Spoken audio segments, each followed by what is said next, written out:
Assalamualaikum warahmatullahi wabarakatuh. Jumpa kembali di channel Ngulik Horor. Channel ini menceritakan tentang kisah-kisah misteri. Pada kesempatan kali ini, saya akan membawakan kisah misteri yang ditulis oleh @ras140217. Kalian juga dapat mengunjungi tweet beliau langsung ya. Nanti link saya akan sediakan di kolom deskripsinya. Oh ya, di dalam cerita ini, nama dan tempatnya disamarkan semua ya, untuk menjaga privasi pihak yang terlibat di dalamnya. Yuk, daripada kita lama-lama, langsung saja kita simak ceritanya. Bismillahirrohmanirrohim. Kali ini saya akan membawakan kisah misteri yang berjudul Kawin Lari Berujung Petaka. Seperti apa kisahnya? Mari kita kulik ceritanya. Kamu pilih mama yang sudah bersusah payah melahirkanmu atau perempuan murahan itu? Teriak seorang wanita parubaya tersebut kepada seorang laki-laki yang menundukkan wajahnya. Mama sudah tahu jawabanmu, ujarnya lagi. Lalu tanpa rasa kasihan segera menyeret seorang perempuan yang berdiri tepat di samping laki-laki yang merupakan anak dari wanita parubaya tersebut. Melihat kekasihnya diseret paksa keluar rumah, si laki-laki itu tidak tinggal diam. Ia menangis dan memohon-mohon pada ibunya untuk tidak melakukan hal tersebut kepada kekasihnya. Brak! Perempuan yang mengenakan pakaian syar'i berwarna merah itu terjatuh di atas lantai keramik putih pelataran rumah tersebut. Ia menangis sesenggukan dengan kepala yang menunduk. Ma, kalaupun mama tidak menyukai Vida, setidaknya mama jangan memperlakukannya seperti hewan begitu, Ma. Tegur seorang laki-laki yang tengah menggendong bayi kecil. Dia adalah Fadli, kakak tertua dari Bobby, kekasih Vida. Kau diam, jangan ikut campur, teriak wanita parubaya tersebut. Bagaimana aku bisa diam saja melihat apa yang sudah mama lakukan pada perempuan malang itu? Jawab Fadli, lalu memberikan bayi yang ia gendong kepada seorang perempuan. Kemudian ia berjalan ke arah Vida dan membantunya untuk berdiri. Kamu tidak apa-apa? Perutmu sakit ya? Tanyanya pelan dan dari raut wajahnya terlihat jelas sekali ia sangat khawatir kepada Vida. Sementara itu wanita parubaya tersebut melihat bagaimana Fadli memperlakukan Vida. Wajahnya merengut menunjukkan rasa ketidaksukaannya. Bobby, antarkan Vida pulang. Besok biar aku yang menemanimu melamar Vida, ujar Fadli. Ibunya seketika melotot mendengar perkataan anak sulungnya tersebut. Lalu dengan lantang ia berkata, jangan sesekali kau berani keluar dari rumah ini, atau kalau tidak, mama tidak segan-segan mengusirmu dari rumah. Bobby nampak bimbang mendengar ucapan dari ibunya. Langkahnya pun sempat terhenti. Vida yang juga mendengarnya lantas bermaksud untuk segera pergi. Namun tangannya ditahan oleh Fadli. Lalu Fadli menarik tangan Vida untuk mendekat ke arah ibunya. Biarkan Bobby bertanggungjawabkan perbuatannya, Ma. Dia sudah cukup umur untuk membuat keputusannya sendiri, ujar Fadli tegas. Hei, bagaimana bisa kau yakin kalau anak yang ada di dalam perutnya itu adalah darah daging Bobby? Dia itu wanita murahan. Karena hanya wanita murahan yang mau ditiduri sampai hamil oleh laki-laki. Sudah berapa banyak yang menidurimu? Hah? Jangan harap aku akan merestui anakku menikah dengan wanita sepertimu. Dan anak yang kau kandung itu pun belum tentu itu adalah anaknya Bobby. Jangan hanya karena Bobby yang terakhir menidurimu, lalu kau bisa menjadikannya ayah dari anak kampangmu itu, bentak si wanita parubaya tersebut.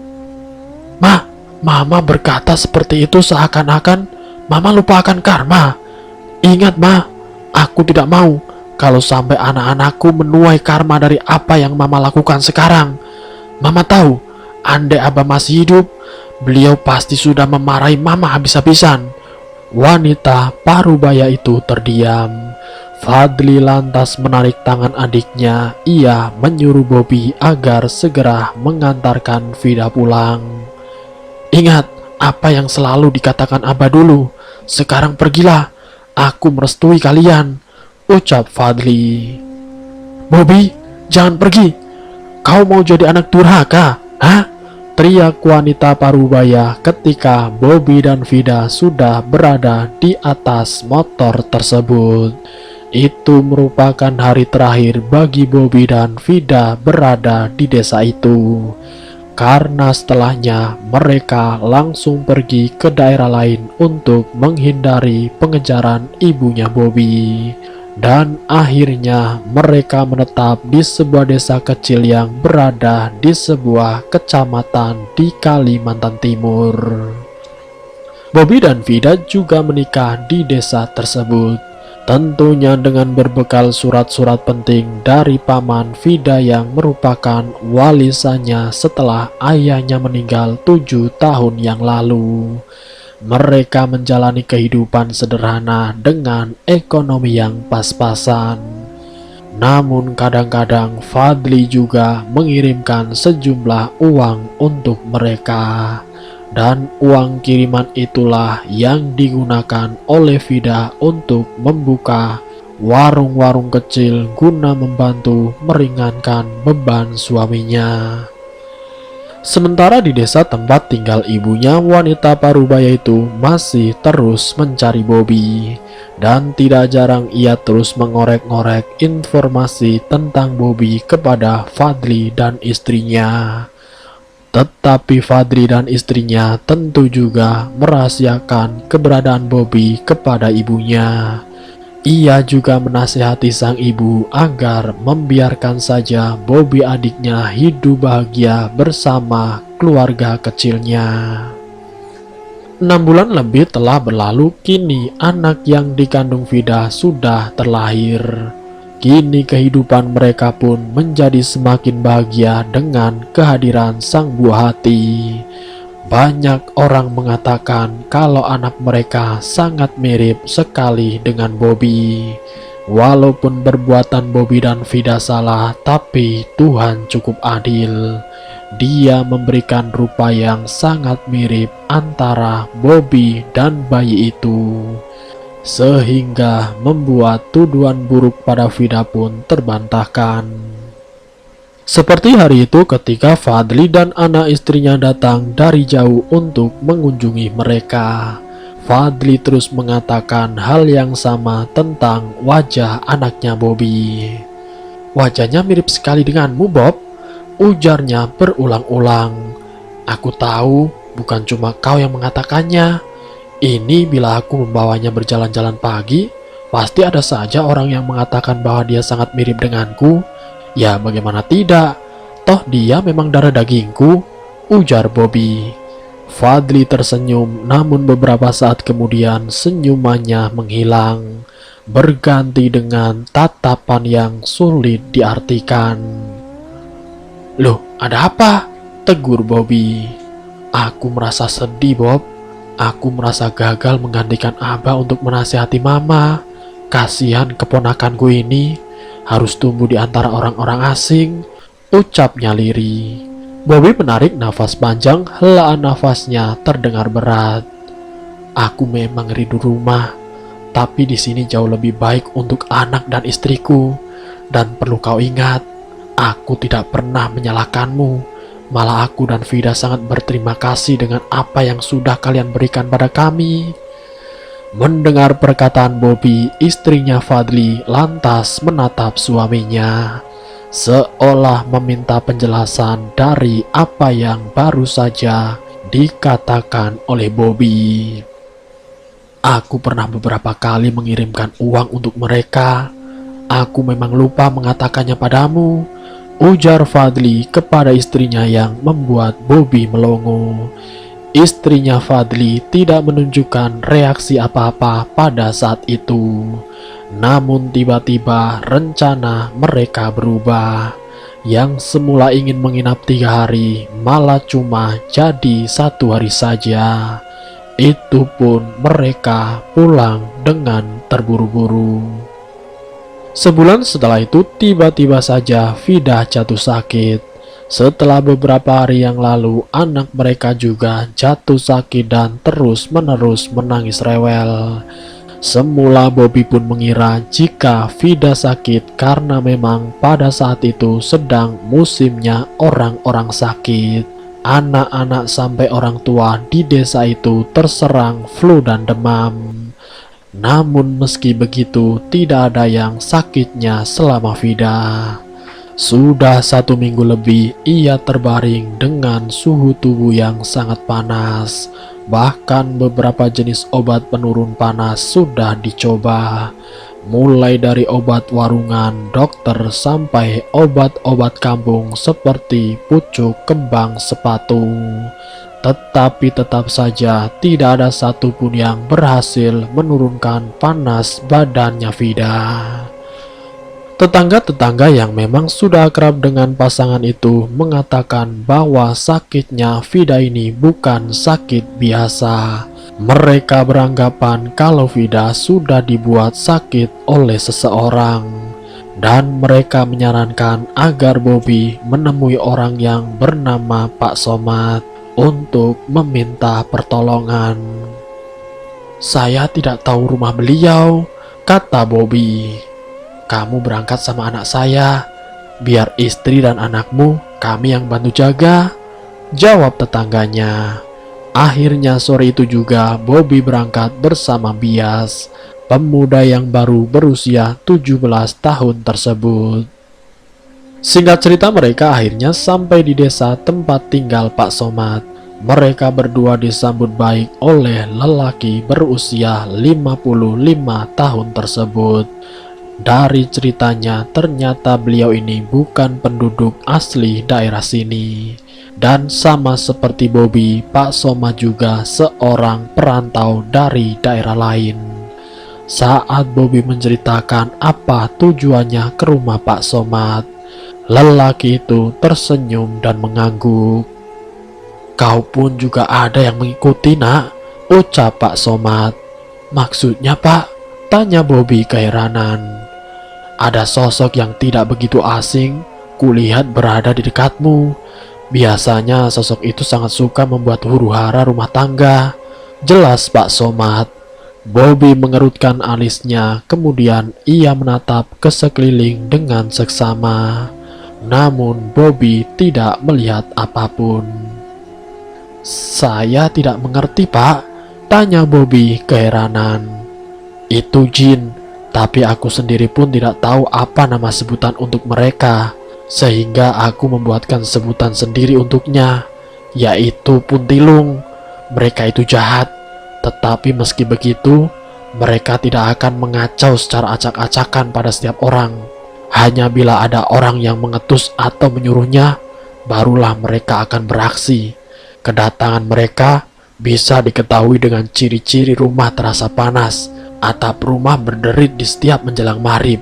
Di dalam rumah pun banyak terdapat ulat pocong, dan kalau ada bayi di dalam rumah itu, bayi akan menangis terus-menerus dan menunjukkan rasa tidak betah berada di dalamnya," tutur Pak Somad panjang lebar.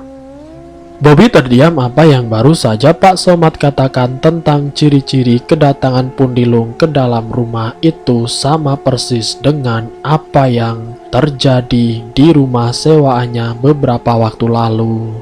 Tepatnya sekitar beberapa hari setelah kedatangan Fadli. "Iya, Pak, semuanya sudah pernah terjadi di rumah kami. Ya Allah, siapa yang tega ingin merusak rumah tangga saya?" ujar Bobby. "Bisa orang jauh dan bisa juga orang terdekat. Kalau pengalamanku yang sudah-sudah, puntilung-puntilung itu dikirim oleh mantan kekasih dari pihak istri atau suaminya, atau bahkan keluarga mereka sendiri. Bisa dari pihak istri atau suami, tergantung," jawab Pak Somad. "Kalau yang di kami ini bagaimana, Pak? Siapa yang mengirimkannya?" tanya Bobby antusias. "Kita tidak tahu bila tidak mencari tahunya. Sekarang lebih baik kita lekas ke rumahmu. Karena kalau terlambat disembuhkan, akibatnya bisa fatal, jawab Pak Somad menjelaskan. Azan maghrib sudah berkumandang kala mereka bertiga sampai di rumah tempat tinggal Bobby dan Vida. Saat melihat keadaan istrinya yang tiba-tiba saja mengeluarkan keringat dan mulai berbicara, Bobby seketika tersenyum senang. Ia langsung duduk di samping istrinya, meletakkan punggung tangannya di dahi Vida untuk mengecek suhu tubuh istrinya tersebut. Tapi kemudian senyum yang tadi mengembang seketika menghilang setelah ia merasa jika demam istrinya semakin naik. Tidak lama setelah kamu berangkat tadi, dia mulai meracau dan badannya berkeringat. Sudah saya lap berkali-kali, tapi peluhnya masih terus keluar dan panas badannya semakin tinggi, ujar ibunya bias. Bobby menatap Pak Somad yang sedang ke sekeliling ruangan tersebut. Bagaimana ini, Pak? Tanya Bobby was-was. Keadaan istrimu sudah mulai parah. Saya tidak bisa mengobatinya sekarang. Saya perlu persiapan terlebih dahulu, ujar Pak Somad dengan wajah yang datar. Berapa lama, Pak? Saya takut Vida kenapa-kenapa. Bukannya tadi Bapak bilang kalau terlambat disembuhkan akibatnya akan fatal, kata Bobby menggebu. Iya benar, tapi kalau sudah parah seperti ini, saya pun tidak berani urap-urap mengobatinya, karena bisa-bisa saya yang dalam bahaya, jawab Pak Somad. Bobby menarik nafas panjang mendengar jawaban dari Pak Somad. Ia sedikit kecewa, namun Pak Somad benar.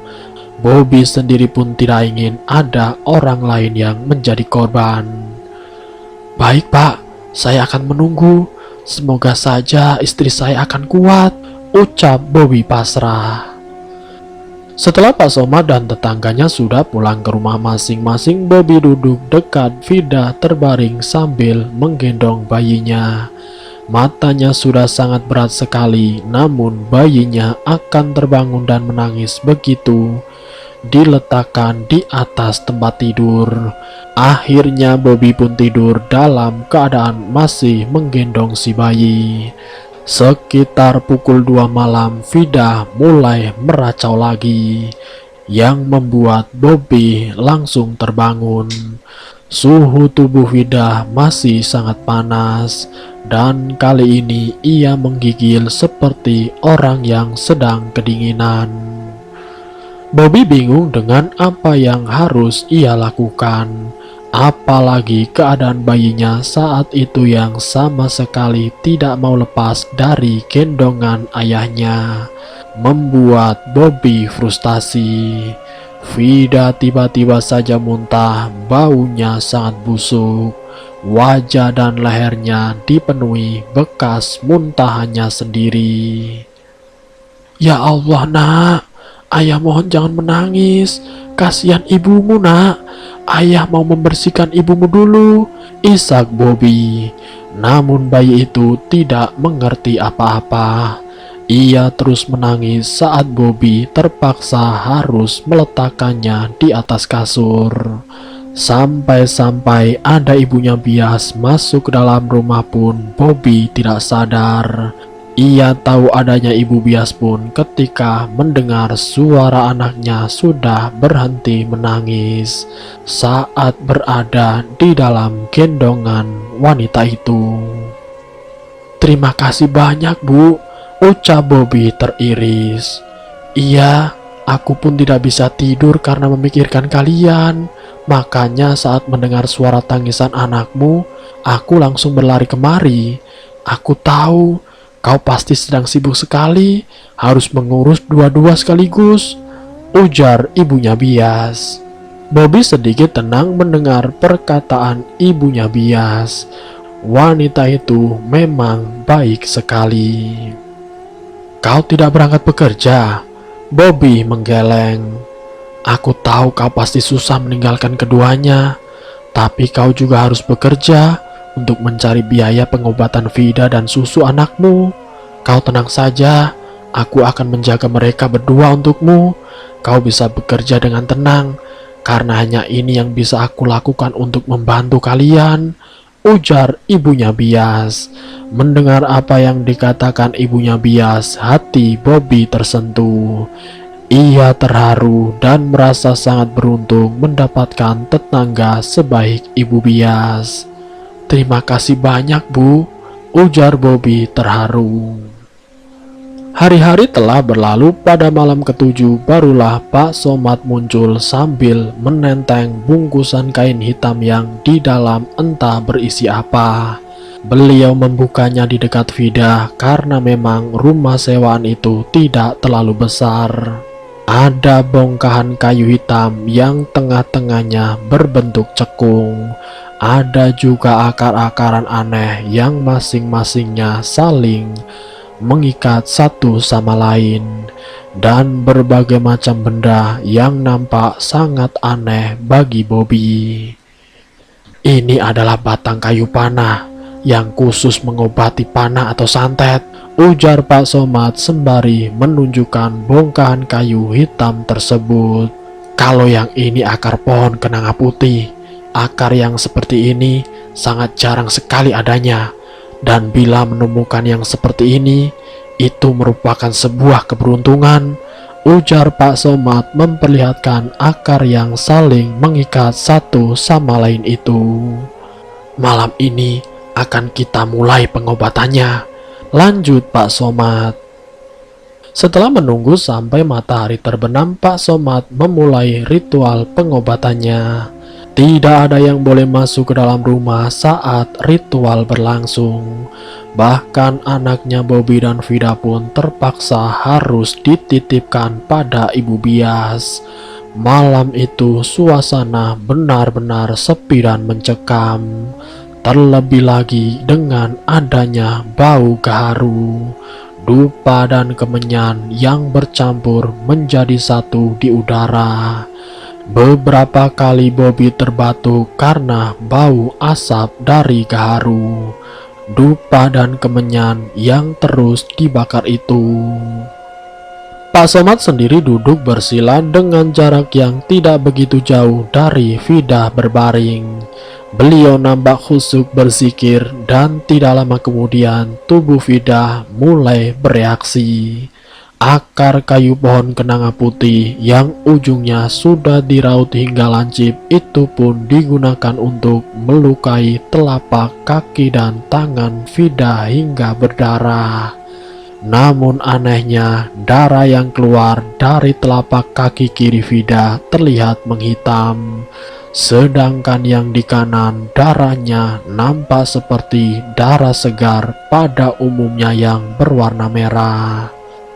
Pak Somad menampung darah hitam itu di sebuah wadah kecil dari tanah liat lalu meletakkannya di atas kain hitam.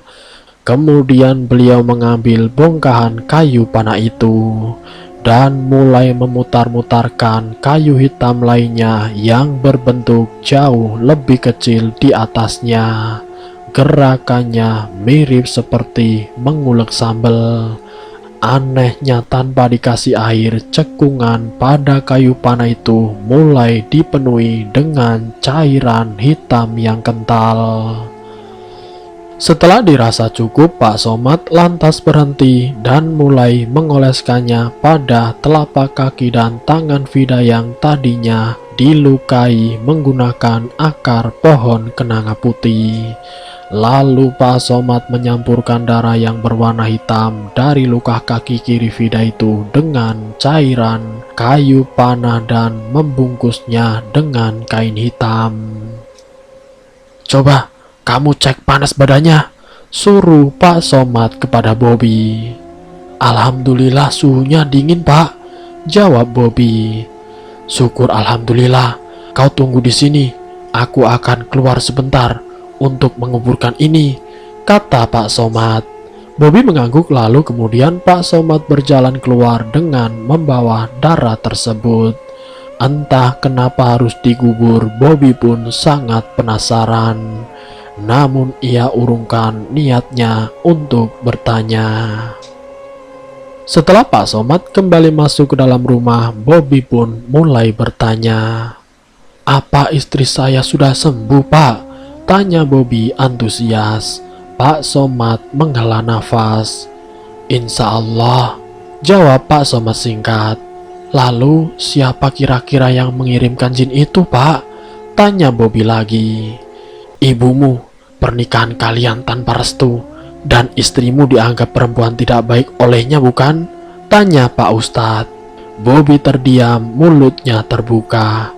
Ia kaget dan tidak menyangka jika ibunya tega berbuat seperti itu kepada Vida.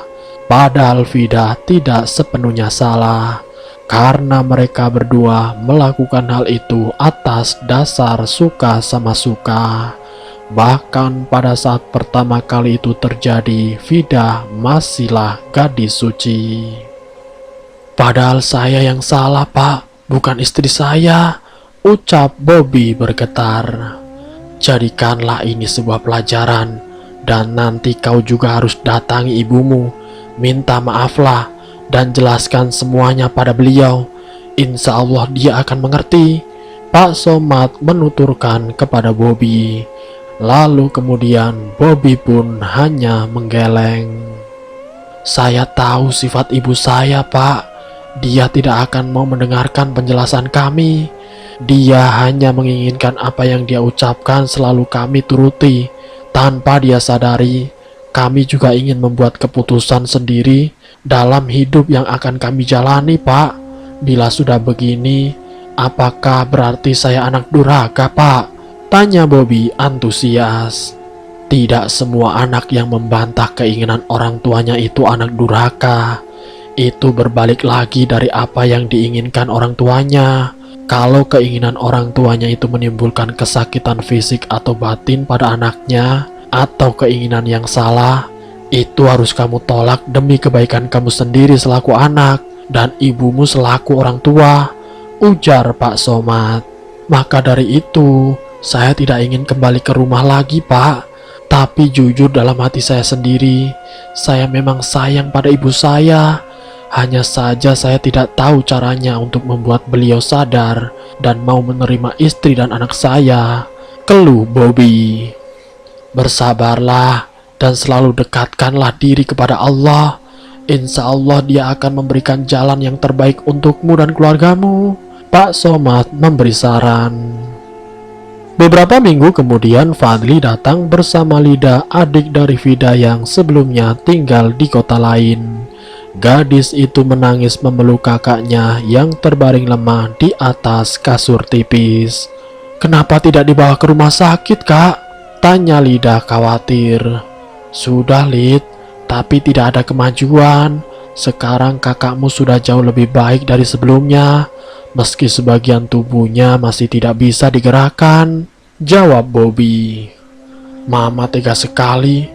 Aku merasa malu atas apa yang sudah Mama lakukan, Bob, ujar Fadli. Lida pun tidak bisa berkata apa-apa. Dalam hatinya ia sangat menyesalkan keputusan kakaknya yang memilih untuk menikah dengan Bobby. Andai Vida tidak menikah dengan Bobby, semua ini tidak akan pernah terjadi. Dan selesai. Itulah kisah misteri yang berjudul Kawin Lari Berujung Petaka. Semoga dari kisah ini kita dapat mengambil hikmah dan pelajarannya. Ambil sisi positifnya dan buang jauh-jauh sisi negatifnya. Semoga kalian semua selalu dalam lindungan Allah Subhanahu wa Ta'ala. Ambil sisi positifnya dan buang jauh-jauh sisi negatifnya. Terima kasih untuk kalian yang sudah mampir di channel kami. Jika kalian tertarik dengan video kami, silakan tekan tombol like, share, dan komen. Tekan subscribe untuk mengikuti video-video kami yang selanjutnya. Wassalamualaikum warahmatullahi wabarakatuh.